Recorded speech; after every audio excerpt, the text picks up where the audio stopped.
Hello! This is Reverend Don Lewis coming to you from the beautiful metaverse and more specifically from beautiful Danville, Illinois, homeland of the Corellian tradition.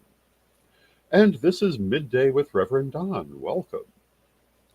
And I hope that you're having a wonderful week. As you know, if you follow Midday with Reverend Don, you can type your questions or comments into whatever platform you might be watching on.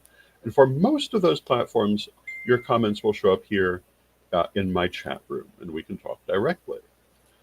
Today, our guest would normally be Krys Copeland, but she is currently um, not available. So we will be discussing other things today, but Krys will be joining us in future weeks as she normally does. Um, she's having a little bit of a midwinter vacation. And hello to Antonio in the chat room. It's good to see you, Antonio.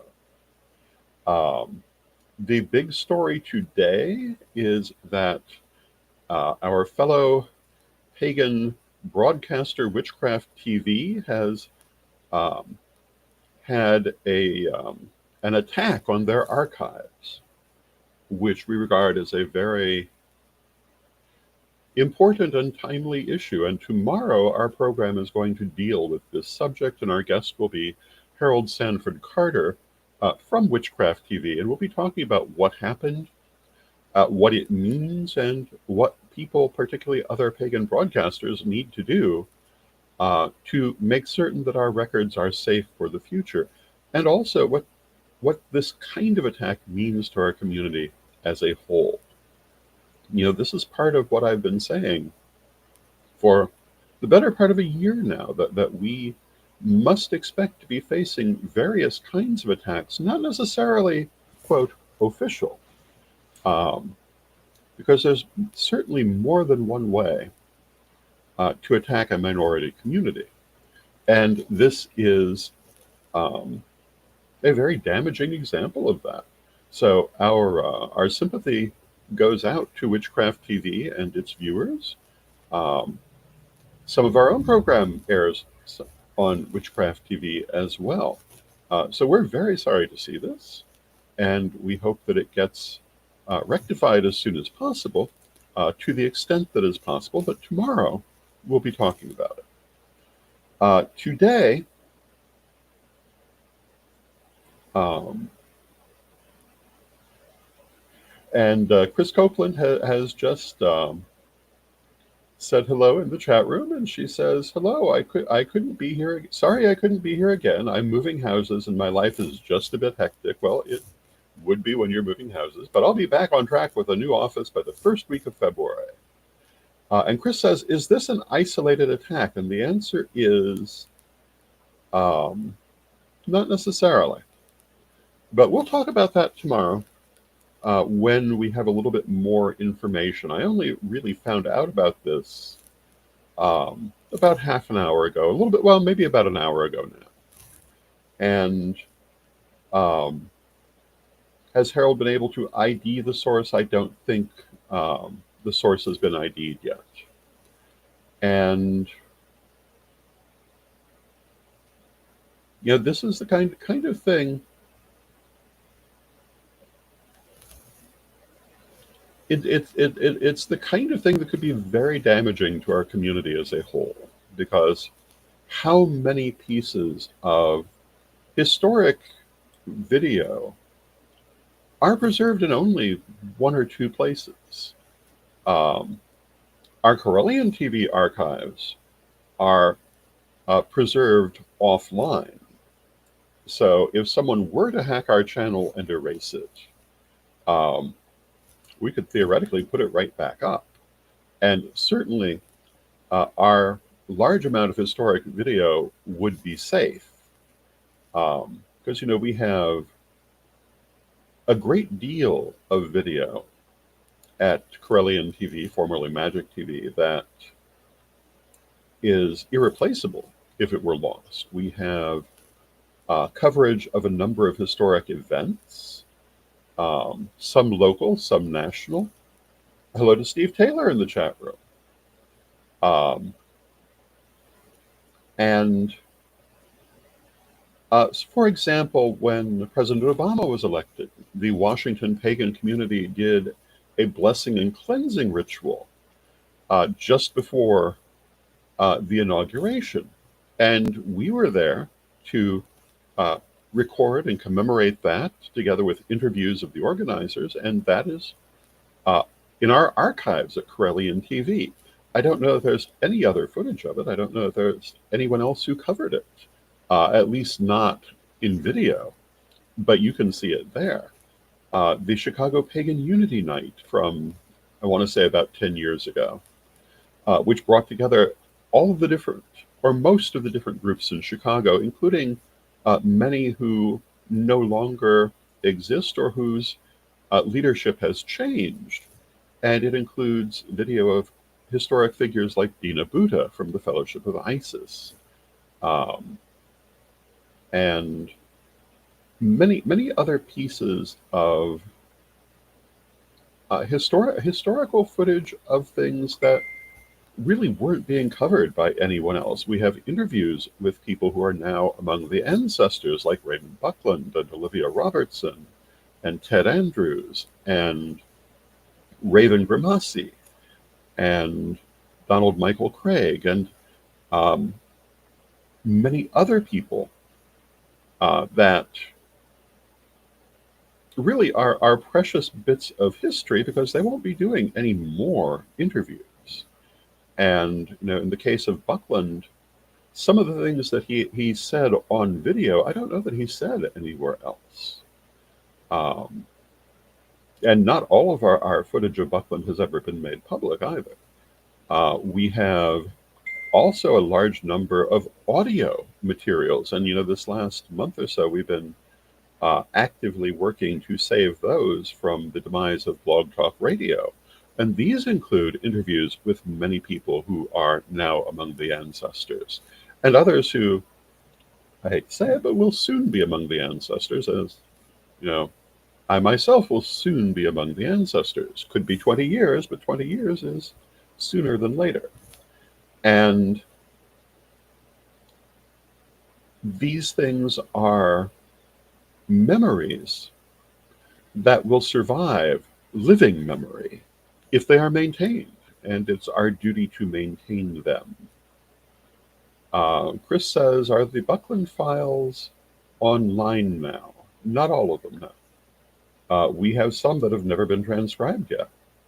And that's one of our projects for the coming year. When Buckland first got his museum back after having to fight for it for some time, we were there to record the unpacking of the boxes and the stories that go with the items. We have never put that up anywhere, but we have it. We have interviews that have never gone up. And these are important parts of history that Raymond Buckland is no longer physically here to comment upon. But what he had to say about them is preserved. We have audio interviews with Olivia Robertson, where she says things that she may not have said elsewhere that need to be preserved. We have audio files with people like Donna Kohlschultz, Lady Morda, who was the Gardnerian doyenne of Chicago, where she says things that may not be recorded elsewhere. And these are important to history. And there were things on Witchcraft TV that are important to history. When these archives get wiped out in one way or another, a lot is lost.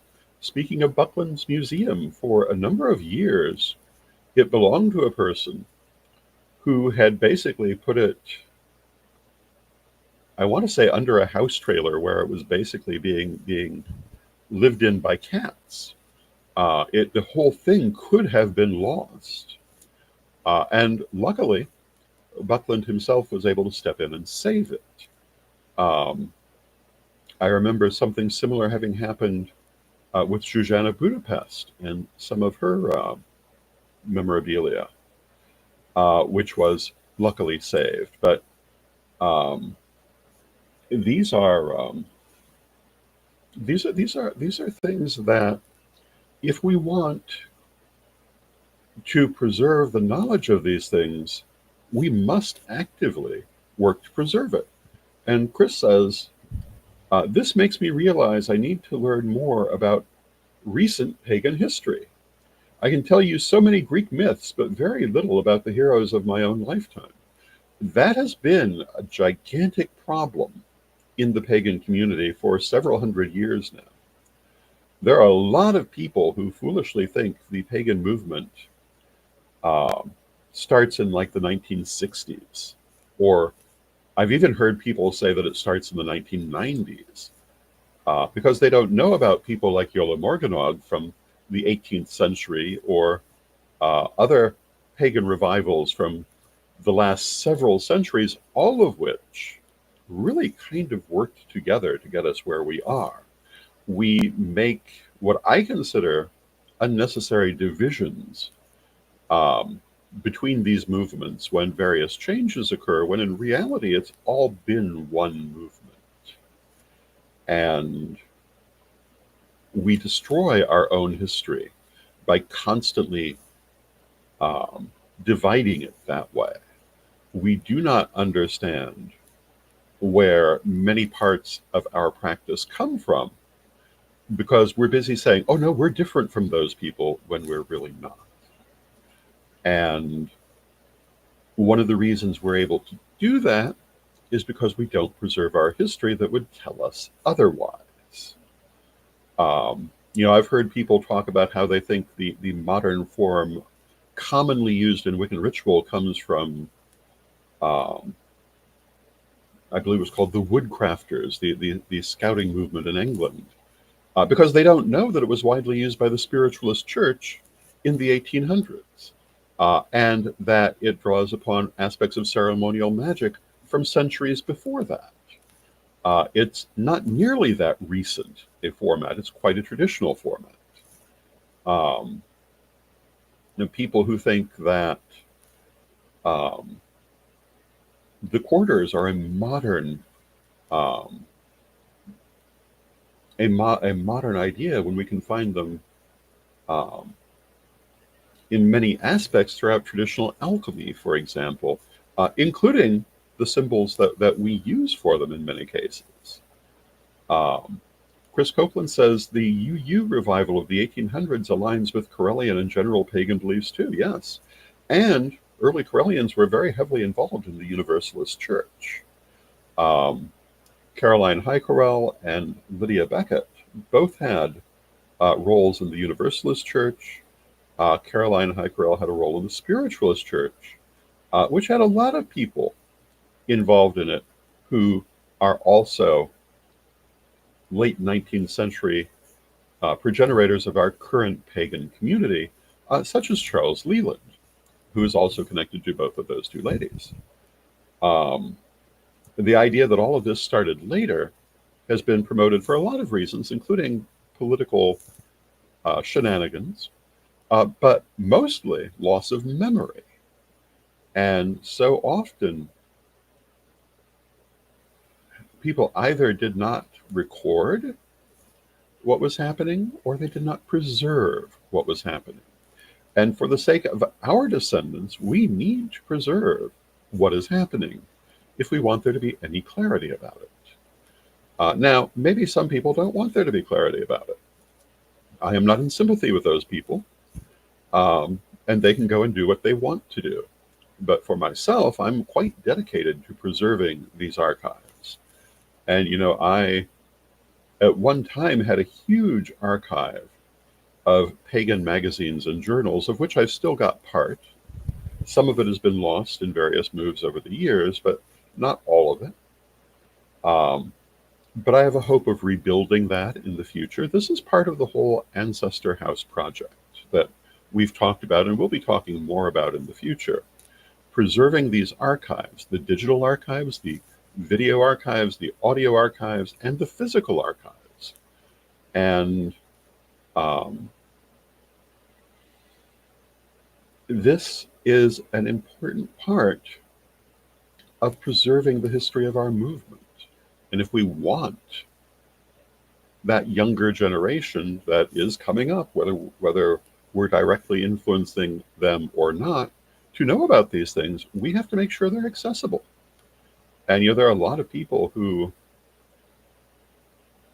in our community, reject that younger generation or want to keep their knowledge secret and not share it readily, and then get surprised when the younger generation doesn't know this or doesn't know that or doesn't recognize this, that they didn't tell them, they didn't communicate with them. It's not really a surprise. Now, Krys says deism is also, I believe, aligned with paganism. Yes, I would say that. Um, and she says that even progressive Jews, Christians, and Muslims share much of our morals, and this is true. I've written about how enlightened people in all religions tend to say basically the same things. Um, they may have differences, to be sure, but in the end, we tend to come down to the same universal realizations. And, one of the things that particularly annoys me is when I see certain pagan revivalists who are strongly opposed to the idea of universalism because they don't think that's traditional paganism, which tells me they've not studied traditional paganism from sources left by actual pagans. Because if you look at paganism in the Greco-Roman world, if you look at it in the Egyptian world, where they wrote extensively about their beliefs, um, far more so than some others, if you look at it, um, perhaps you'll put them under the heading pagan, perhaps you won't, but under Hinduism, all of these places have a lot of talk about the idea of universalism. It is a very old pagan point of view. They had different ways of approaching it. They had different attitudes about it, but it was certainly not any new concept. Uh, Approaching paganism from a kind of Protestant separatist point of view is the new concept, and I don't consider it a good one. Now, Krys says, if the material isn't properly preserved and shared with the next generation, we will lose a lot of knowledge. Absolutely. And hello to Unique One in the chat room who says, hello all. Religions change over time. Yes, they do. That's another thing that tends to annoy me when I see people talking about a particular kind of paganism from antiquity as if it existed in only one moment and only one form, when every one of them went through centuries of change and expansion. And this, again, I think is kind of a modern Protestant way of looking at it. It's very rare that you can look at the history of any particular group of paganism and make a lot of blanket statements about this deity was only this. This deity never changed its nature and how people viewed it. This practice was always the same. None of them are that way. They're all constant to subject change, consequent to constant change and development. And if you look at many of these things, you will sometimes see drastic changes over the course of time. A good example is the figure of Eros in Greco-Roman mythology, who for some was the primordial power of the universe, the oldest and most powerful of forces, and for others was a little baby with wings who did nothing but inspire often misguided love. But both of these points of view were in practice for some people, and many others besides. And hello to Melanie in the chat room. It's good to see you, Melanie, who says, I am working on digitizing the Panthea archives I have. That's wonderful. Panthea was um, a very important group.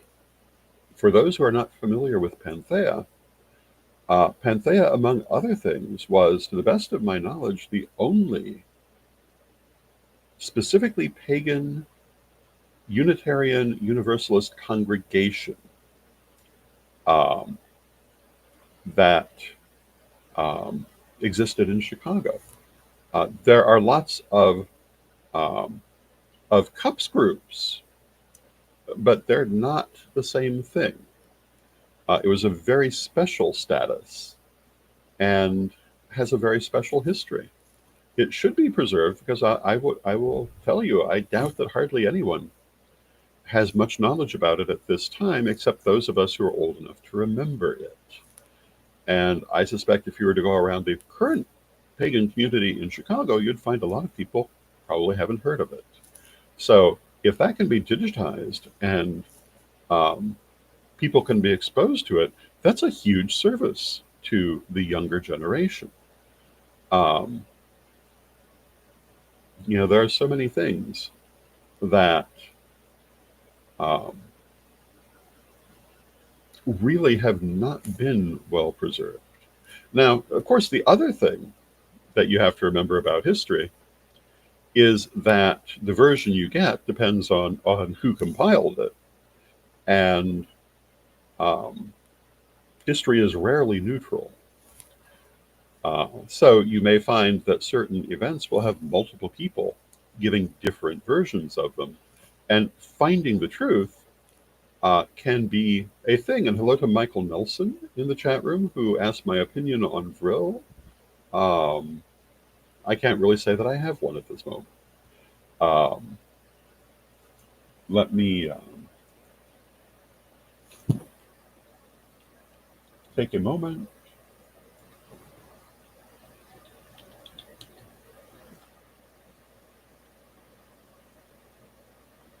Yeah, I can't really say much about that particular subject, but hello to Jade Rising in the chat room, who says it sounds epic. Well, it is.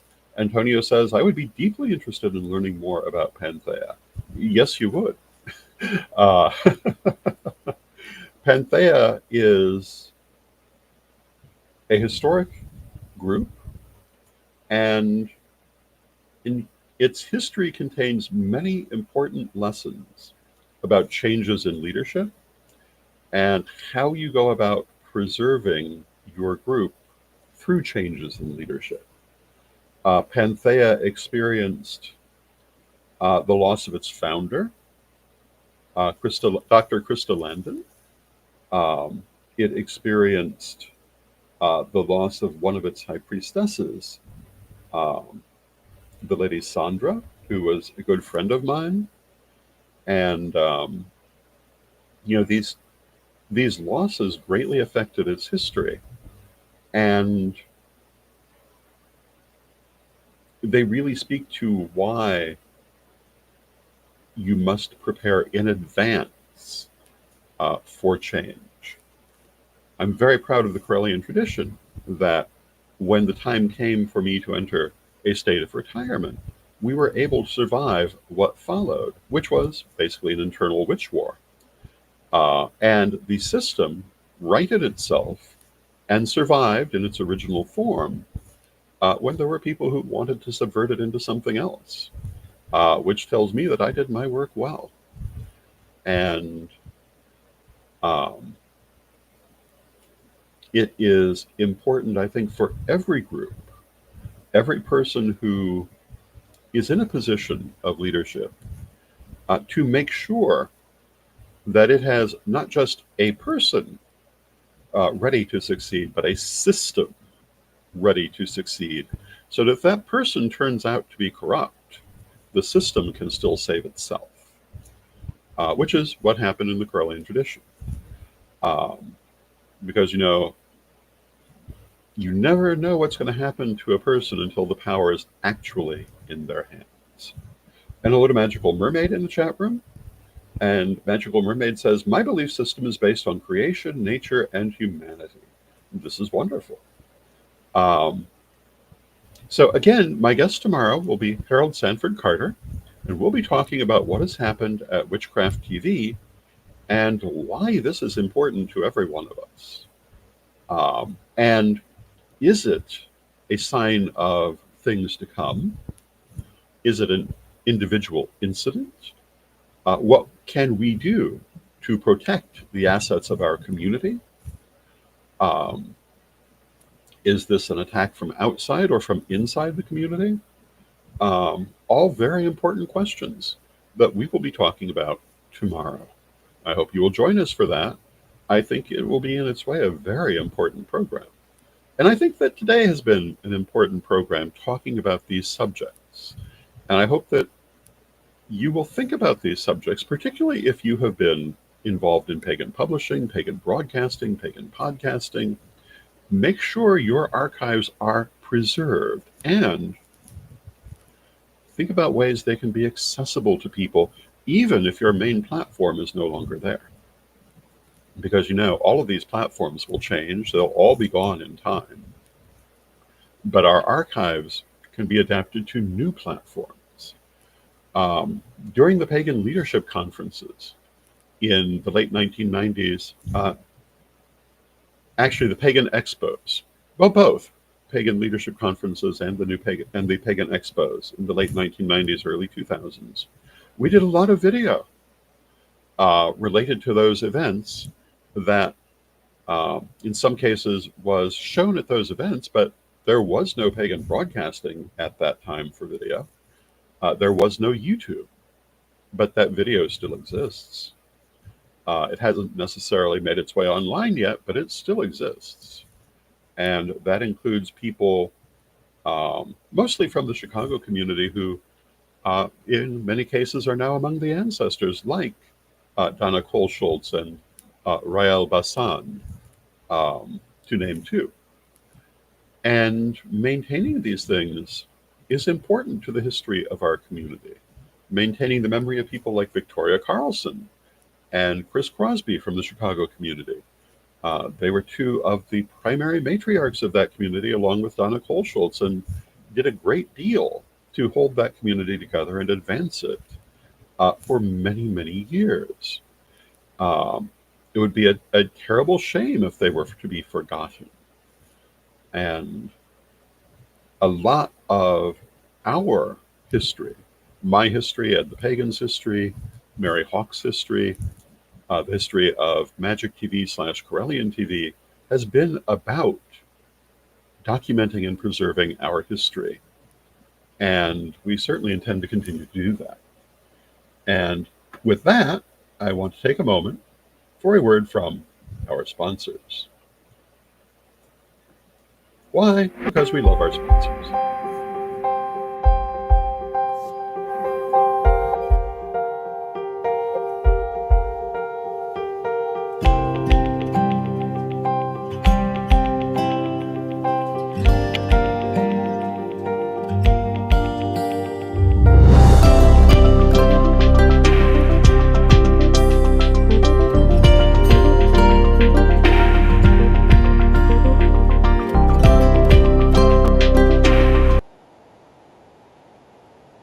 Ready to unlock the secrets of the universe? Join me, Rev Don Lewis, for my metaphysical and magic auctions at Gaia Thrift at whatnot.com. Discover fascinating artifacts, mystical crystals, and rare and unusual books that could change your life. Don't miss this chance to bring a little magic into your world. Rev Don's Metaphysical and Magic Auctions, where the extraordinary can become yours. And thank you to our sponsors, Equinox Learning Hub and Rev Don's Metaphysical and Magic Auctions. We'll have news for you about our next auction soon. I hope you've enjoyed today's program. It's always a great pleasure for me to be here and to talk to everyone, to see everyone in the chat room. I love you all.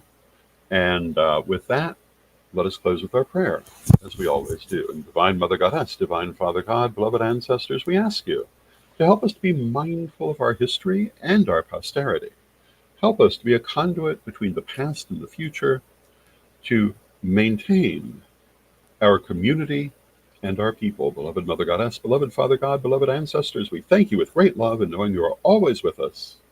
We thank you for your presence from respect. And beloved ones, may you be blessed now and always. May you be blessed now and always, and I'll see you again tomorrow.